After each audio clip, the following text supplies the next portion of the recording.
आपका फिर से हमारे YouTube चैनल पे स्वागत है। आज हम लोग TCS पैटर्न पर 20 plus current GK and GS पे क्वेश्चन डिस्कस करेंगे जो लेवल 2, 3 और 5 के लिए होंगे। देखिए, जिन्होंने भी लेवल 6 का लेवल 4 का एग्जाम दिया है तो उनको पता होगा कि जो इस समय करंट पूछी जा रही है वो 2021 से पूछी जा रही है। तो उसी पर बेस्ड मैं यहाँ पे बहुत इंपॉर्टेंट क्वेश्चंस लेके आया हूँ ताकि जो पॉसिबिलिटी है, जो प्रोबेबिलिटी है आपके सिलेक्शन की वो बढ़ सके। तो इसलिए ये आपको वीडियो पूरा देखना है, बहुत ही अच्छा वीडियो होने वाला है। बट बिफोर दैट, अगर आप किसी भी एग्जाम्स की तैयारी करें, गवर्नमेंट एग्जाम्स की, तो आप टेस्ट बुक का पास जरूर लें, क्योंकि एक सिंगल पास से आप सारे एग्जाम्स के टेस्ट दे सकते हैं। जो भी आपका एग्जाम होगा उससे रिलेटेड आप एग्जाम्स दे सकते हैं। इसमें बहुत सारे गवर्नमेंट एग्जाम्स, ठीक है, और इसमें ऑनलाइन कोर्सेज भी अवेलेबल है। सिंपली आपको करना ये है कि आपको अगर प्ले स्टोर पे जाके डाउनलोड कर लीजिए और ये कोड इस्तेमाल करेंगे तो आपको 10% का एडिशनल ऑफ मिलेगा। हाँ, अगर अगर आप प्ले स्टोर से सर्च करने में प्रॉब्लम हो रही है तो आपको डिस्क्रिप्शन में लिंक भी मिल जाएगा, वहां से जाके आप डायरेक्ट डाउनलोड कर सकते हैं और 10% का एक्स्ट्रा डिस्काउंट ले सकते हैं। देखिए, ये टेक्स्ट बुक अगर आप ऑनेस्टली तैयारी कर रहे हैं तो आपको टेस्ट के लिए एक प्रकार से प्रैक्टिस मॉक टेस्ट के लिए आपको ये बहुत अच्छा ऐप है। सो स्टार्ट करते हैं अपने पहले क्वेश्चन से। पहला क्वेश्चन है कि पद्मश्री पुरस्कार से सम्मानित विनोद दुआ का निधन 2021 में हुआ था। वो किस पेशे से संबंधित थे? तो आपको याद रखना है कि वो पत्रकार थे। ठीक है। अगला है कि डैश को संस्कृत पाठ में सततंत्री वीणा के रूप में जाना जाता है जिसमें 72 तार होते हैं। कह रहे इनमें से किसको संस्कृत पाठ में सततंत्री वीणा के रूप में जाना जाता है? तो आपको याद रखना है संतूर। इसको याद कैसे रखेंगे? तो देखिए, यहां से समझ में आ रहा है कि ये कुछ संतूर जैसी फीलिंग दे रहा है। ठीक है। अगला क्वेश्चन है कि किस रक्त समूह में एंटीबॉडी नहीं होती? ओ, ए बी, ए, और आपको पता है कि टोटल 4 टाइप के ही ब्लड ग्रुप होते हैं, तो इसका आंसर हो जाएगा ए बी। उसके बाद अगला क्वेश्चन यहाँ पे है कि 2021, अच्छा यहाँ पे जो इससे पहले वाला क्वेश्चन है इसके आप जरा फैक्ट भी समझ लीजिए। एबी को यूनिवर्सल एक्सेप्टर बोला जाता है और ओ को यूनिवर्सल डोनर बोला जाता है। ठीक है। इसमें कोई भी एंटीबॉडी नहीं होती है और इसमें दोनों एंटीबॉडी प्रेजेंट रहती है। ठीक है। अगर हम बात करें एंटीजन की तो एबी में, बात ध्यान समझिएगा, एंटीजन एबी में ए और बी दोनों एंटीजन प्रेजेंट रहते हैं, दोनों एंटीजन प्रेजेंट रहते हैं, जबकि एंटीबॉडी कोई भी प्रेजेंट नहीं रहती। ठीक है। इसलिए क्या होता है कि सब जितने भी ब्लड ग्रुप है सबको ये एक्सेप्ट कर लेता है। क्यों? क्योंकि इसमें कोई भी एंटीबॉडी नहीं होती। तो अगला क्वेश्चन है कि 2021 लॉरियस वर्ल्ड स्पोर्ट्स अवार्ड्स में sports women of the year का खिताब किसने जीता है? तो आपको याद रखना है नाओमी ओसाका। ठीक है। Sports women of the year जो चुना गया है वो किसको चुना गया है? नाओमी ओसाका को चुना गया है। ठीक है। अगर हम बात करें एक्स्ट्रा फैक्ट की तो आपको याद रखना है कि राफेल नडाल ने sports man of the year, देखिए यहाँ पे क्या है, sports women of the year कौन है? Naomi Osaka. और sport man of the year जो है वो राफेल नडाल है। पैट्रिक हॉर्मोन्स को breakthrough of the year award मिला है। मैक्स पैरेट ने comeback of the year पुरस्कार जीता है।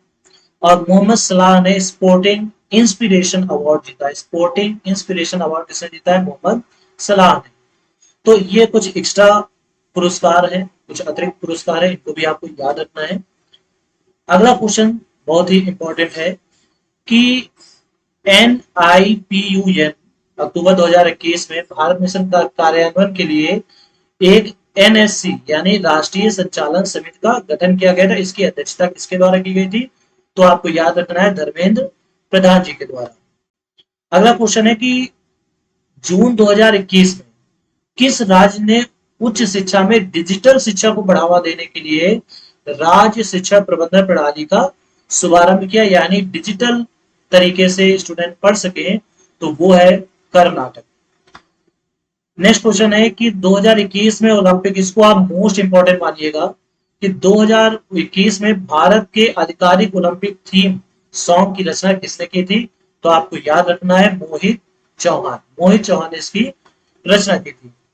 नीलगिरी हिल्स को किस रूप में जाना जाता है? तो नीलगिरी हिल्स को जाना जाता है नीले पर्वत के रूप में। बिल्कुल नाम से ही समझ में आ रहा है। अच्छा, दूसरी बात यहाँ पे ये है कि ये पूर्वी घाट और पश्चिमी घाट को भी आपस में जोड़ता है। पूर्वी घाट और पश्चिमी घाट को भी आपस में जोड़ता है। अगर हम दुनिया की छत की बात करें तो वो है पामीर का पठार। ठीक है, पामीर का पठार, सॉरी तिब्बत बोल सकते हैं, तिब्बत का पठार जो है इसको क्या बोला जाता है? दुनिया की छत। अगला है कि आंग्ल मराठा युद्धों में निम्न में से कौन सा युग्म सही नहीं? तो देखिए कह रहा है पहला आंग्ल मराठा युद्ध साल बाई का संधि, तो इस तरीके से दिया हुआ है। तो आपको याद रखना है कि दूसरे आंग मराठा में ग्वालियर की संधि हुई थी, यानी ये दोनों के दोनों सही है, मतलब ये पूरी तरीके से मिले नहीं है। क्योंकि पहले आंग मराठा युद्ध में सालबाई की संधि हुई थी, इसमें कहा गया ना इस प्रकार सही इस प्रकार से सुमेलित नहीं है। द्वितीय में बस्सी की संधि हुई थी और तीसरे में ग्वालियर की संधि हुई थी, यानी कुल मिला के दूसरा और तीसरा ये सही तरीके से सुमेलित नहीं। ठीक है, पहला आंग मराठा युद्ध क्या में कौन सी संधि हुई थी? सालबाई की संधि हुई थी। दूसरे में इसमें देखिए लिखा है ग्वालियर की संधि, जबकि सही क्या है? बस्सी की संधि। और तीसरे में बेसिन की संधि लिखा है, जबकि यह है ग्वालियर की संधि। तो दूसरा और तीसरा सही हिसाब से सुमेलित नहीं है। अगला क्वेश्चन है कि भारत में एक राष्ट्रवादी के रूप में महात्मा गांधी की पहली पहल कहां से थी? तो आपको याद रखना है पहली पहल कहां से थी? चंपारण सत्याग्रह के आंदोलन से इनकी पहली पहल होती है कह सकते हैं। और एक बात ये ध्यान रखिएगा कि गोपाल कृष्ण गोखले इनके राजनैतिक गुरु थे। कैसे गुरु थे? राजनैतिक गुरु थे, क्योंकि इनके ही कहने पर ये साउथ अफ्रीका से इंडिया आए थे। ठीक है, अगला है कि क्लोरोफिल मौजूद नहीं है। तो क्लोरोफिल में क्या मौजूद नहीं है? तो आपको याद रखना है पोटेशियम। ठीक है, पोटेशियम मौजूद नहीं होता।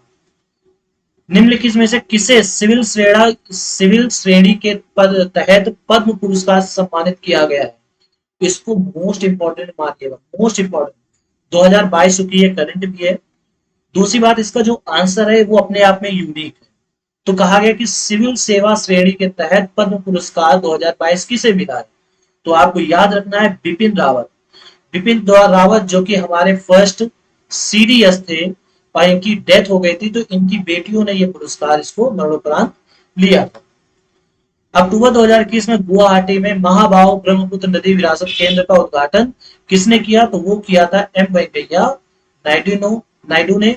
और ये हमारे उपराष्ट्रपति भी हैं, उपराष्ट्रपति भी है और राज्यसभा के सभापति भी है, राज्यसभा के सभापति भी है। तो 2 अक्टूबर 2021 में जो ब्रह्मपुत्र नदी विरासत केंद्र है इसका उद्घाटन किया था एम वेंकैया नायडू ने। विश्व निवेश रिपोर्ट के अनुसार 2020 में एफडीआई यानी फॉरेन डायरेक्ट इन्वेस्टमेंट में कितने बिलियन अमेरिकी डॉलर प्राप्त हुए? तो आपको याद रखना है 64 बिलियन अमेरिकी डॉलर इंडिया को एज ए इन्वेस्टमेंट मिला है। कौन सा देश आधिकारिक तौर पर भारतीय ट्विटर विकल्प कू में शामिल हो गया है? और कहा है कि जून 2021 में ट्विटर को अवरुद्ध कर दिया है, तो वो है नाइजीरिया। ठीक है, नाइजीरिया। बॉलिंग के खेल के मैदान को क्या कहा जाता है? आपको याद रखना है एले। ठीक है, ये बॉलिंग क्रिकेट नहीं है जिसको आप पिच बोल। ठीक है, तो नेक्स्ट क्वेश्चन है कि रसीला कारू की जैव विविधता हॉटस्पॉट स्थित है। मतलब ये कह रहे हैं कि ये कहां पर स्थित है, तो आपको याद रखने लेना है कि ये कहां पर है? अफ्रीका में। उसके बाद अगला क्वेश्चन है कि निम्न में से कौन सी दो धाराओं चंद्र और भागा से बनती है? तो आपको याद रखना है चिनाब। चिनाब किससे मिलकर के बनती है? चंद्रा और भागा। ठीक है, अगर यहाँ पे नेक्स्ट क्वेश्चन की बात करें तो विद्युत चुंबकीय तरंगों की आवृत्ति को मापने के लिए किस उपकरण का प्रयोग किया जाता है? तो वेव मीटर का यूज किया जाता है। इसका यूज किया जाता है वेव मीटर। अगर हम मैक मीटर की बात करें तो इससे विमान की चाल निर्धारित करते हैं किसके रिस्पेक्ट में? ध्वनि के सापेक्ष।